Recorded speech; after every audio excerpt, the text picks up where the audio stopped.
নমস্কার। কবিতা পাঠের সময় এখন।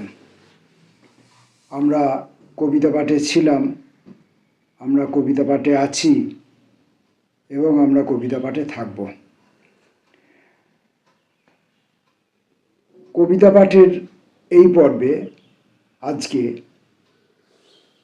যে কবির কবিতা পড়ব সেই কবির নাম প্রদীপ চক্রবর্তী। ত্রিপুরা থেকে প্রকাশিত দৈনিক বজ্রকণ্ঠ, যার সম্পাদক রাজেশ চন্দ্র দেবনাথ, সেই দৈনিক বজ্রকণ্ঠ প্রদীপ চক্রবর্তীর উপর একটি বিশেষ সংখ্যা করেছিল। সেখানে প্রদীপ চক্রবর্তীকে নিয়ে বিভিন্ন জনের বিভিন্ন লেখা, তার কবিতার ওপরে, ব্যক্তি প্রদীপের ওপরে বিভিন্ন রকমভাবে ঘুরিয়ে ফিরিয়ে বিভিন্ন লেখক তার উপরে গদ্য লিখেছেন, আলোচনা করেছেন। তো সেই গদ্য এবং আলোচনাগুলি ভিডিওর মধ্যে ধরা সম্ভব নয় এবং সেগুলো পাঠকের পক্ষেও অতটা সময় দেয়া সম্ভব নয়, বা ভিডিও অনেক বড় হয়ে যাবে, সেটা আপলোড ডাউনলোডের ক্ষেত্রেও অসুবিধা হবে। পত্রিকাটি আপনারা দেখতে পারেন। পত্রিকাটি এত বড় একটি পত্রিকা এবং 60 পাতার এত বড় একটা পত্রিকা, এবং এটা 60 পাতা ব্যাপী। প্রচুর কবি, সিনিয়র জুনিয়র বন্ধুবান্ধব প্রদীপ চক্রবর্তীর, তারা বিভিন্ন জন কলম ধরেছেন প্রদীপ চক্রবর্তীর উপরে। আপনারা ত্রিপুরা থেকে রাজেশ চন্দ্র দেবনাথের কাছ থেকে দৈনিক বজ্রকণ্ঠের এই সংখ্যাটি সংগ্রহ করতে পারেন। দৈনিক কবিতা পত্রিকা,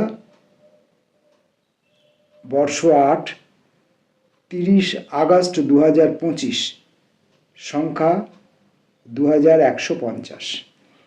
এই 30 আগস্ট 2025-এ এই পত্রিকাটি প্রকাশিত হয়েছে। এখন প্রদীপ চক্রবর্তীকে নিয়ে আমারও কিছু কবিতা সম্পর্কে আমার যে অশিক্ষা, আমার যে অজ্ঞতা, সেই অশিক্ষা এবং অজ্ঞতাকে মূলধন করে প্রদীপ চক্রবর্তীকে নিয়ে আমিও কিছু লিখেছিলাম। তো পত্রিকাটি প্রকাশিত হয়েছিল আমি জানতাম, কিন্তু সেই পত্রিকাতে শেষ পর্যন্ত আমার এই অশিক্ষা এবং অজ্ঞতা ভরা লেখাটি আছে কিনা সে খবর আমি পাইনি, পত্রিকাটিও হাতে পাইনি।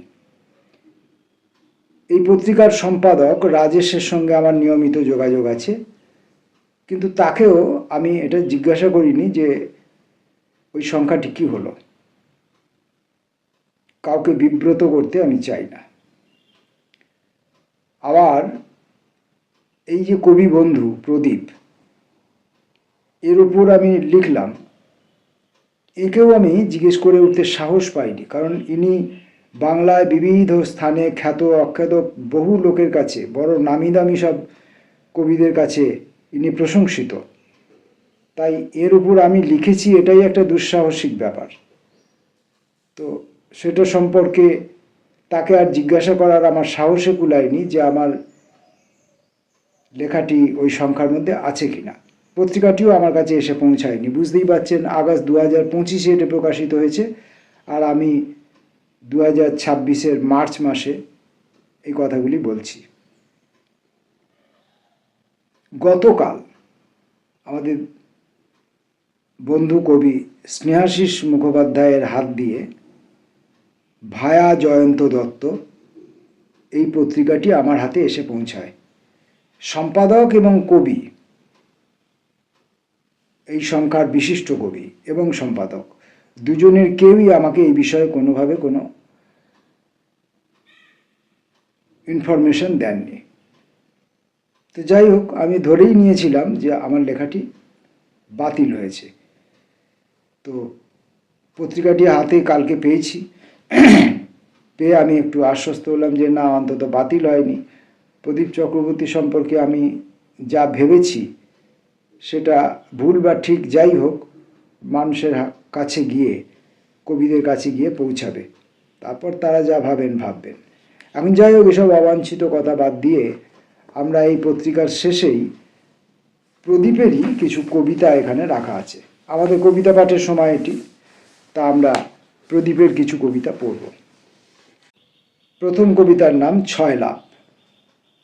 ওঠে, খেলা করে কোনো এক কাল্পনিক শব্দে বিমূর্ত করে দেয়।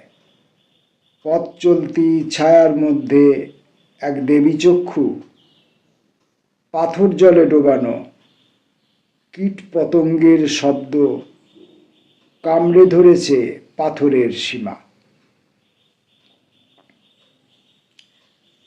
কলাবতী তার চলায় নেই, নেই চোখের মধ্যে গধূলি অগণন হাত।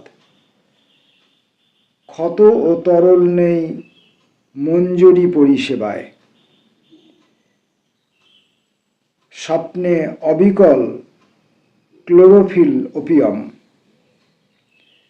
জলে নিঃশেষ করে অঙ্গে অঙ্গে নিথর।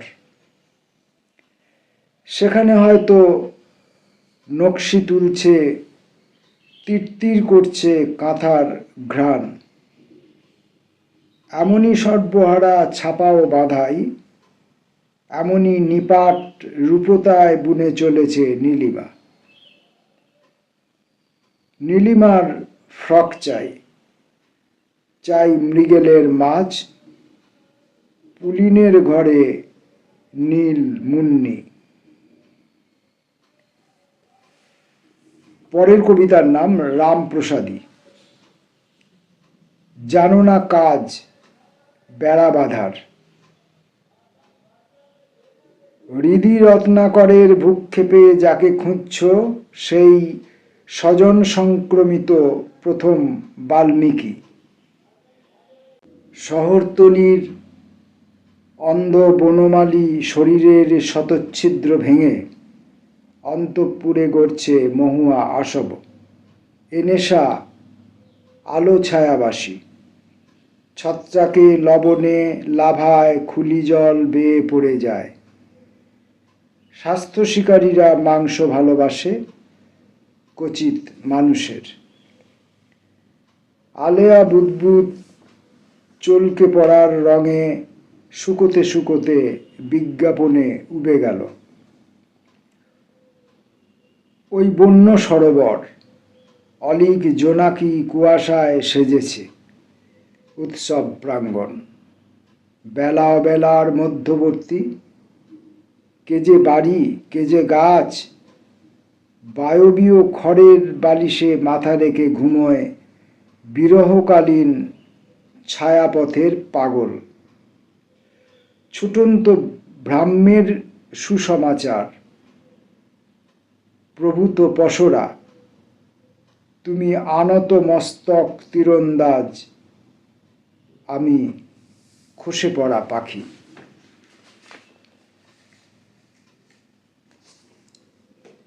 হলুদ বাঘের অপেরা। কণাটুকু আলোর শব্দ, আর ঘর খুলে যাচ্ছে উড্ন নাভ। নিরপেক্ষ ফাঁদ, পায়ের ধুলোয় তার ভঙ্গিটুকু কত বিহঙ্গে লহর। অস্থির বিষণ্ণ পাজি ছোকরারা, অস্থির বিষণ্ণ পাজি ছোকরারা ঢিল ছুঁড়ছে মূল দেশে। মূল আমূল ঊর্ধ্বপদে হেডমুন্ড এবং গার্হস্থ্য বিধি।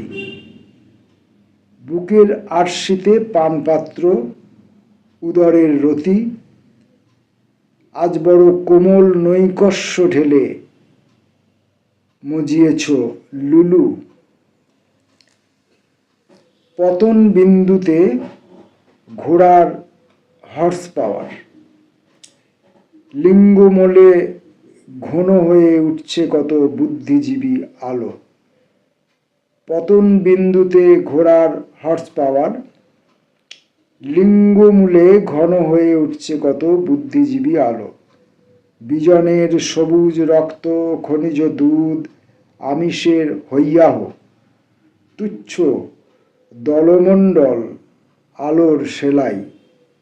অধুনা কাঁপিতেছে জেল, পুলিশ, সরকার এবং সেরিব্রাল। বিপুল তরঙ্গরে ওঠে শারীরিক ছায়া মায়ার, বিপুল তরঙ্গরে ওঠে শারীরিক ছায়া মায়ায়, বর্ণ বিভাজন আর হিরণ্য উপাদান। হিরণ্য আঁকা হরিণ মাঘের শীতে বাঘের ডাকে নড়ছে না।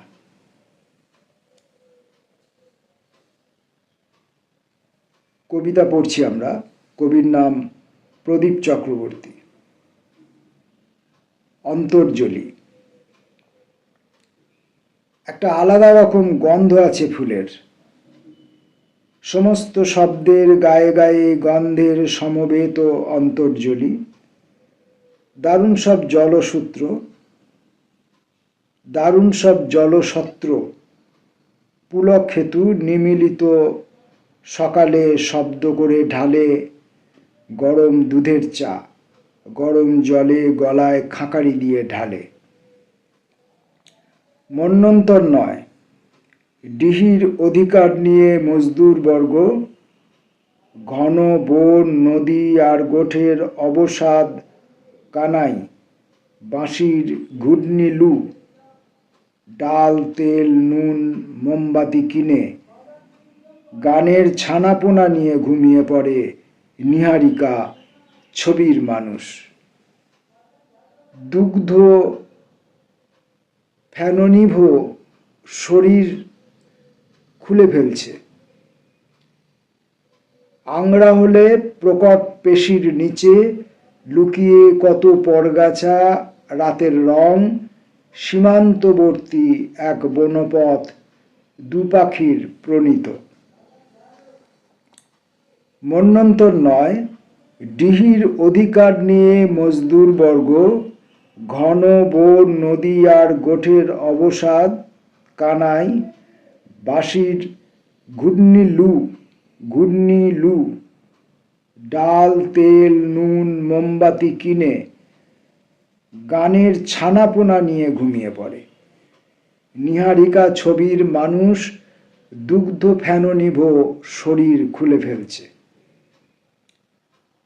আংড়া হলে প্রকট পেশির নিচে, আংড়া হলে প্রকট পেশির নিচে লুকিয়ে কত পরগাছা, রাতের রং, সীমান্তবর্তী এক বনপথ, দু পাখির প্রণীত। পাখিদের জলবাড়ি। রূপ লাগি আঁখি, আঁখির আগে বিজন গাগরি। আঁখিকে দেখায় দূর থেকে তৃষ্ণা চুরির বয়স। আর ফুলের ভাসানো দোহারে দোহারে পুরো নদীটাই উঠে এলো। পাখিদের জলবাড়ি আমিও রং করতাম। অথই নিজের শরীরে ধরেছে পাখিগুলো। রঙে ফুটে ওঠা লাইট হাউস, জরিমার অথবা জলে যেদিন অনাদর ভাষা গুঁজে দেন। শূন্য সারির আগে পাখি চলেছে, চলেছে পেছনে তার জলবাসা।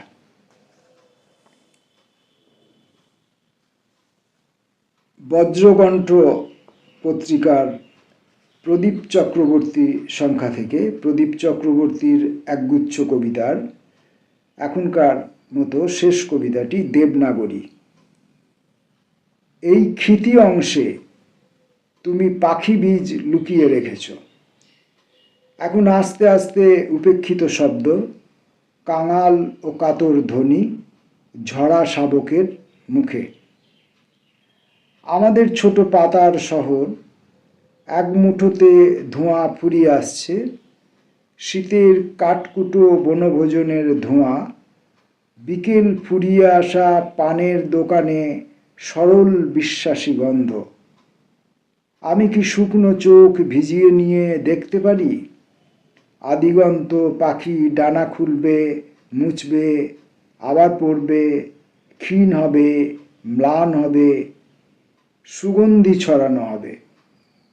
প্রিয় নিরপেক্ষ হয়ে রং দেখতে দাও। হারানো চোখ অথচ সবাই তিলে তিলে মাথা তোলে, আলু থালু করে দেয় ভুক্ত। পরিতৃপ্ত যেন পাখি হচ্ছে, স্বরচিত হয়ে যাচ্ছে সামনের পথ।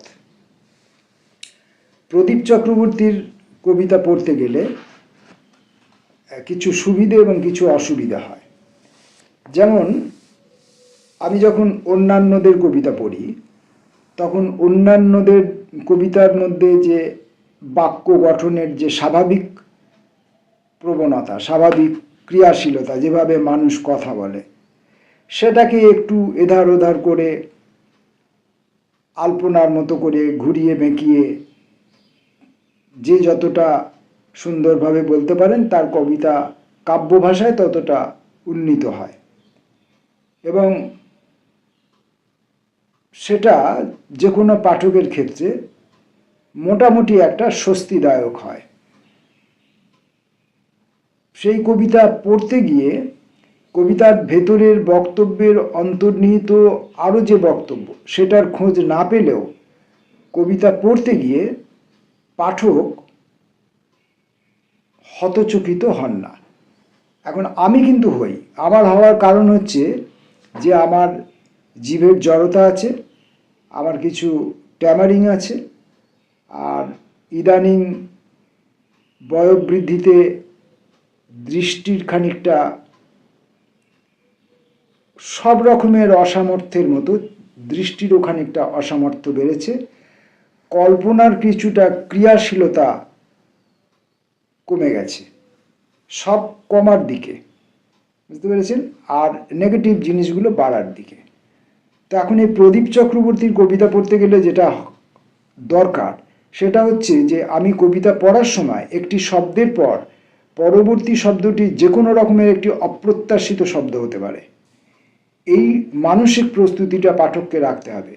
হঠাৎ করে এই শব্দটার পর এই শব্দটা এসে গেল কেন, এই প্রশ্নটা মনের মধ্যে থাক, কিন্তু এটা নিয়ে পাঠে অপ্রস্তুত হলে চলবে না। কারণ কবি এখানে প্রত্যেকটা কবিতার মধ্যে, কবিতার ভাষার মধ্যে, কবিতার বুননের মধ্যে তার একটা পরীক্ষা নিরীক্ষা সুলভ ক্রিয়াশীলতা বজায় রাখেন, যেটা আর সাধারণ মানুষের যে বাক্যবিন্যাস, বাক্য গঠনের প্রণালী, কবিতার যে ভাব ভাষা, চিরকালীন যে ধ্যান ধারণা, তার থেকে আলাদা। এরকম অনেক মানুষ আছেন অপর কবিতার জগতের লোক তাঁরা, অপর ভাষার কবিতার জগতের লোক তাঁরা। তাদের মধ্যেই একজন উজ্জ্বলতম নক্ষত্র আমাদের প্রদীপ চক্রবর্তী।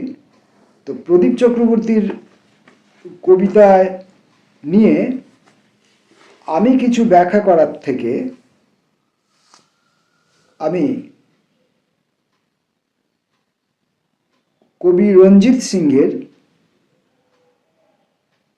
কিছু বক্তব্য, যেটি এই বিশেষ সংখ্যাতেই রঞ্জিত সিংহের একটি চিঠি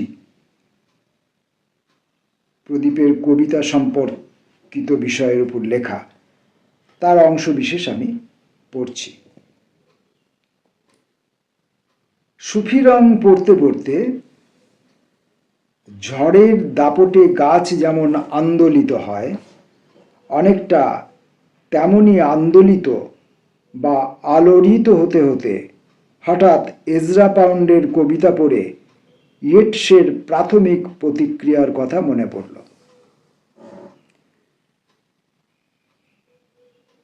পাউন্ডের কবিতা পড়ে কিছুটা বিভ্রান্ত হয়েই ইয়েটস তাঁর স্ত্রীকে বলেছিলেন, বয়স্ক কবিদের পক্ষে অনুজ কবিদের কবিতা হৃদয়ঙ্গম করা একটা মস্ত ঝকমারি। হয়তো এর পেছনে বয়স ও সময়ের ব্যবধানের বড় ভূমিকা আছে। মনে হয় পাউন্ডের কবিতায় বাক্য গঠন সবসময় শুদ্ধ নয়, কীরকম এলোমেলো চিন্তা, একটা চিন্তা স্রোতের উপর বিরুদ্ধ চিন্তা স্রোত একটা অরাজক পরিস্থিতির সৃষ্টি করছে। আবার এও বুঝতে অসুবিধে নেই, এজরা অতিশয় শক্তিশালী কবি। ও যেভাবে তার অব্যবহিত সময়ের সঙ্গে মূল্যবোধকে মিশিয়েছে তা লক্ষ্য করে আশ্চর্য হতে হয়। এবং আমি রঞ্জিত সিংহ এও বলছি, আমি যেমন ইয়েটস নই, তুমিও তেমনি এজরা পাউন্ড নও। তবে তোমার কবিতা পড়তে গিয়ে আগেও আমার যে অনুভূতি হয়েছে, এখনও সেই অনুভূতি। পাঠকের সামনে তোমার কবিতা কোনো অবস্থাতেই কুসুমাস্তীর্ণ পথ তৈরি করে দেয় না। পাঠকের সামনে তোমার কবিতা কোনো অবস্থাতেই কুসুমাস্তীর্ণ পথ তৈরি করে দেয় না। সংঘর্ষের পথেই পাঠককে তোমার কবিতায় প্রবেশ করতে হয়। এই অনুভূতির ক্ষেত্রে ইয়েটসের সঙ্গে আমি, পাউন্ডের সঙ্গে তুমি সমবিন্দুতে। এই যে প্রদীপ চক্রবর্তীর কবিতার সম্পর্কে যে মূল্যায়ন রঞ্জিত সিংহ করেছেন, এই অনুভূতিটি আমারও। কিন্তু আমি তো রঞ্জিত সিংহের মতো অত বড় মাপের কবি বা মানুষ নই, তাই আমি আমার কথাগুলোকে গুছিয়ে বলতে পারি না। আমি বলতে গেলে আমার বাক্য অসংলগ্ন হয়ে পড়ে। তাই আমি ঠিক যা বলা উচিত প্রদীপের কবিতার উপরে ঠিক তেমনটা করে বলতে পারি না। প্রদীপের কবিতার মধ্যে যে অসংলগ্নতার মুখোমুখি আমি হই, প্রদীপের কবিতা সম্পর্কে বলতে গিয়ে আমি সেই অসংলগ্নতারই শিকার হয়ে পড়ি। আমি গুছিয়ে বলতে পারি না, কারণ প্রদীপের কবিতা এমনই, যেটি রঞ্জিত সিংহও বলেছেন, আমার ওই একই অনুভূতি, যে প্রদীপের কবিতাকে আমি বুঝি বলতে পারবো না। প্রদীপের কবিতা পড়তে বসে আমি খুব স্বাচ্ছন্দ্য বোধ করি বলতে পারবো না। প্রদীপের কবিতা পড়তে বসে আমি কি খুব মনোরম হয়ে উঠি আমার মানসিকতায়, ভাবনায়, চিন্তায়, কল্পনায়, বলতে পারবো না। প্রদীপের কবিতা পড়তে বসে আমি খুব স্নিগ্ধতা অনুভব করি বলতে পারবো না। কিন্তু প্রদীপের কবিতা পড়ার সময় এটা কবিতা নয় এ কথাও বলতে পারবো না। প্রদীপ যখন নিজে কবিতা পড়েন, মুখোমুখি বসে আমি যখন প্রদীপের কবিতা শুনেছি বা বিভিন্ন ভিডিওর মধ্য দিয়ে প্রদীপের কবিতা পাঠ আমি যখন শুনেছি, তখন প্রদীপের কবিতা পড়ার নিজস্ব স্টাইল প্রদীপের এই অসংলগ্ন ভাষাকে অনেক বেশি সংলগ্ন, অনেক বেশি সুসংবদ্ধ, অনেক বেশি কাঙ্ক্ষিত করে উপস্থিত করে। তাই প্রদীপ এমন একজন কবি যার কবিতার আলোকে গ্রহণ করা যায় না, আবার উপেক্ষাও করা যায় না। হয়তো এইটাই প্রদীপের কবিতার বিশেষ এক ধর্ম, যে পাঠককে বলছে, আমাকে বলছে যে তুমি আমার কবিতা পড়ার জন্য, আমাকে পাঠ করার জন্য নিজেকে প্রস্তুত করো। নমস্কার।